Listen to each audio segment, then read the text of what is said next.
कल मैं आपको प्रबंध एवं व्यावसायिक परिवेश या वातावरण के संबंध में मैं कल जानकारी दे रहा था। मैंने आपको बताया व्यावसायिक परिवेश या पर्यावरण का अर्थ, और साथ ही साथ आपको बताया व्यावसायिक पर्यावरण का वर्गीकरण, और साथ ही साथ व्यावसायिक परिवेश की विशेषताएं। आज देखते हैं व्यावसायिक परिवेश का महत्व। परिवेश तथा उसमें होने वाले परिवर्तन का ज्ञान नियोजन, नीतियों के निर्धारण एवं क्रियान्वयन में बहुत सहायक सिद्ध होता है।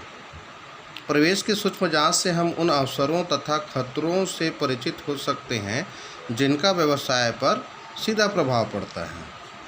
व्यावसायिक परिवेश गतिशील प्रकृति का होता है क्योंकि इसमें बड़ी तेज़ी से महत्वपूर्ण परिवर्तन हो सकते हैं। देखिएगा, मैं कल आप लोगों को बताया था कि व्यावसायिक परिवेश के दो अंग, एक होता है आंतरिक और दूसरा होता है बाह्य। आंतरिक परिवेश को हम तो खुद स्वयं नियंत्रण कर सकते हैं, लेकिन बाह्य परिवेश जो होते हैं वो हमारे नियंत्रण से बाहर होता है, जिनको भापने के बाद अवसरों की खोज करना, खतरों से को पहचान करना, ये सब व्यावसायिक उद्यम के प्रमुख सफलता का आधार होता है। देखिए, ये अगर व्यावसायिक परिवेश कुशल होते हैं तो ऐसी स्थिति में उद्यमियों को क्या क्या लाभ होते हैं और क्या महत्व होता है, इस पर हम गहन चर्चा करते हैं। अवसरों का सर्वप्रथम लाभ उठाना। कैसे अवसरों का सर्वप्रथम लाभ होगा? जैसे उदाहरण, भारत तथा भारत के बाहर भी मारुति उद्योग छोटी कार के बाजार में नेतृत्व करने वाला उद्योग इसलिए बन सका कि उसने छोटी कार की ज़रूरत की पहचान कर ली तथा इस संबंध में तुरंत निर्णय ले लिया। व्यावसायिक परिवेश का ज्ञान उद्यमी को अवसरों का सर्वप्रथम लाभ उठाने में सहायक होता है। यदि वह ऐसा लाभ नहीं उठा पाता तो उसके प्रतिस्पर्धा लाभ उठाने में सफल हो जाएंगे। तो व्यावसायिक परिवेश को अगर मूलतः हम भली भांति परिचित हो जाते हैं तो ऐसे में अवसरों का सर्वप्रथम हमें लाभ निश्चितता से मिलता है। दूसरा है खतरों की पहचान तथा चेतावनी की पूर्व सूचना। खतरों से हमारा आशय उन बाह्य पर्यावरण रुझान परिवर्तनों से है जो फर्म के परिचालन में बाधक हो सकते हैं। अवसरों के साथ साथ पर्यावरण उनके खतरों का स्रोत होता है। देखिएगा, अवसर भी मिलेंगे तो हो सकता है कि हमको कहीं से भी खतरे की घंटी भी बज जाए। पर्यावरण के प्रति यदि प्रबंधक सचेत है तो वह समय रहते खतरों को पहचान सकते हैं, जो कि पूर्व चेतावनी है। उदाहरण के लिए, यदि कोई भारतीय फर्म यह पाती है कि एक विदेशी बहुराष्ट्रीय इकाई भारतीय बाजार में कोई पूरक वस्तु लेकर आती है, तो यह समय से पहले चेतावनी है।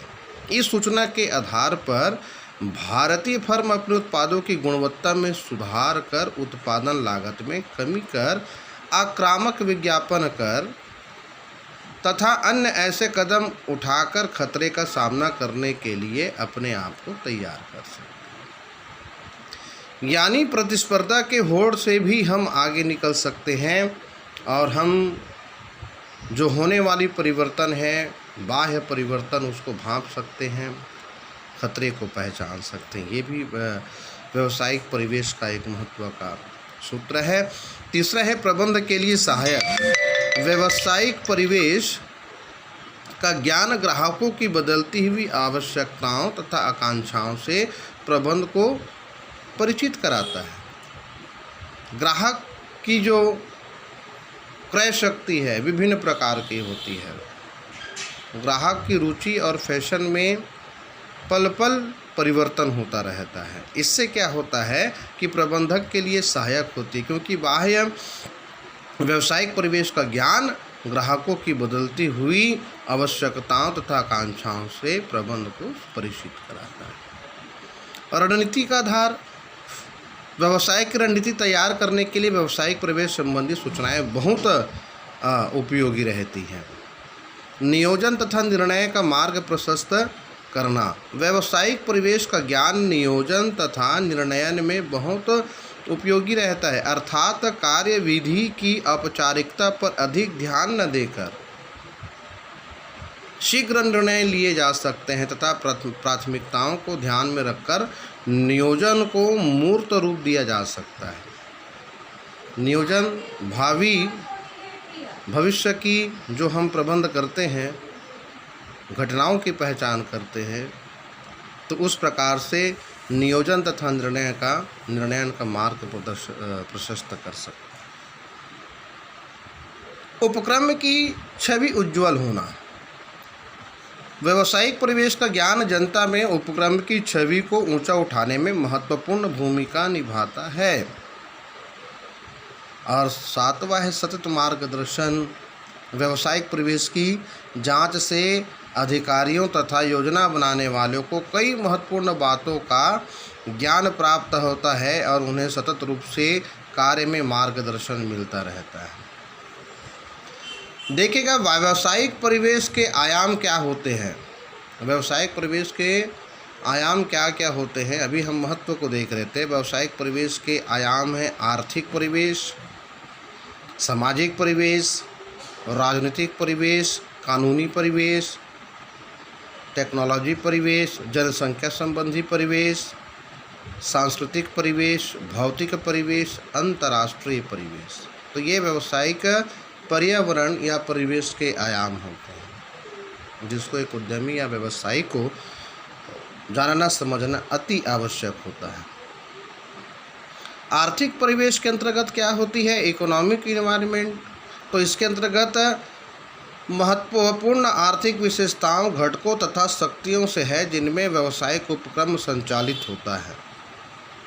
जैसे आर्थिक प्रणाली की प्रकृति, अर्थव्यवस्था का ढांचा, पूंजी बाजार है, आर्थिक नीतियां हैं।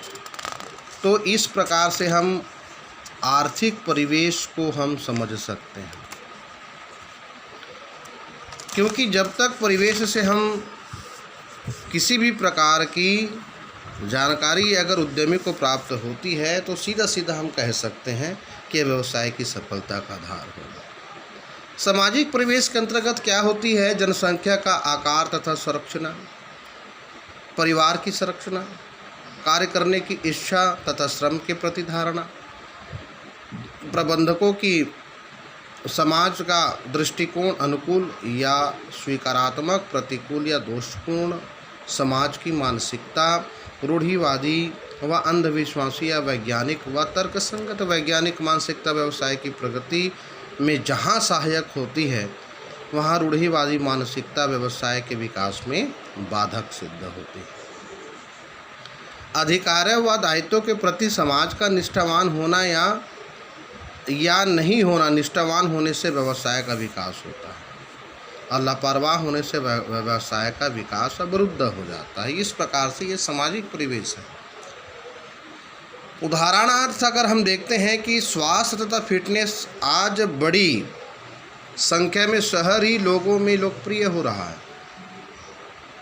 इससे जैविक खाद्य पदार्थ, डाइट, पेय पदार्थ, जिम, मिनरल वाटर एवं भोजन के पूरक जैसे पदार्थों की मांग पैदा हो गई है। लेकिन इस प्रकृति से अन्य उद्योगों के व्यवसाय जैसे डेयरी उत्पाद, तंबाकू एवं शराब को हानि हुई।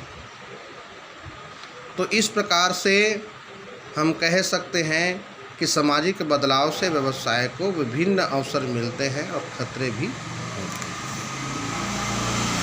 तो सामाजिक पर्यावरण से विभिन्न प्रकार की बातें, फैशन उद्योग में औपचारिक परिधानों की ओर कदम, इलेक्ट्रॉनिक यंत्रों की मांग में वृद्धि होती है, प्रसाधन उद्योग की मांग में वृद्धि होती है, खान पान की आदतों में फास्ट फूड की ओर झुकाव होता है। राजनीतिक परिवेश में क्या होगा, संवैधानिक ढांचा, राजनीतिक प्रणाली, राजनीतिक संरचना, राजनीतिक स्थिरता, नौकरशाही की भूमिका, सरकारी नीतियाँ, ये सब चीज़ इसमें लागू होती। कानूनी परिवेश में ट्रेडमार्क एक्ट है, आवश्यक वस्तु एक्ट है, माप तौल प्रमाप एक्ट है, उद्योग विकास अधिनियम है, उपभोक्ता संरक्षण अधिनियम है, कारखाना अधिनियम है, औद्योगिक विवाद अधिनियम है, न्यूनतम मजदूरी अधिनियम है, कंपनी अधिनियम है। तो ये बहुत सारी जनसंख्या से संबंधित भौतिक परिवेश, सांस्कृतिक परिवेश, ये अंतर्राष्ट्रीय परिवेश अंतर्राष्ट्रीय परिवेश के अंतर्गत बताऊं, ये सब केवल आपके ज्ञान के लिए है। एक चीज़ याद रखिएगा, केवल आपके नॉलेज के लिए, इसको लिखने की ज़रूरत नहीं है, इसका अध्ययन अच्छे से करिएगा। विदेश नीति, प्रतिरक्षा नीति, संरक्षण नीति, विदेशी विनिमय नीति, अंतर्राष्ट्रीय व्यापार नीति, आयात निर्यात नीति आदि, ये सब बहुत सारी बातें हैं। तो इस प्रकार से हम कह सकते हैं कि व्यावसायिक परिवेश के आयाम जो 9 प्रकार के आपके पुस्तक में दिखा रहे हैं, तो उसका अध्ययन, गहन अध्ययन करिएगा, चिंतन करिएगा, और किसी भी समस्या से अगर आपको लगती है उस समस्या का समाधान मुझसे करवा सकते हैं। और निश्चित रूप से आप नोटेशन तैयार करते रहिएगा पॉइंट टू पॉइंट, और उसके बाद आने वाले पीरियड में मैं आपको बताऊंगा, कालखंड में आपको बताऊंगा कि भारत में विमुद्रीकरण, नोटबंदी के संबंध में हम चर्चा करेंगे, वो महत्वपूर्ण होगा।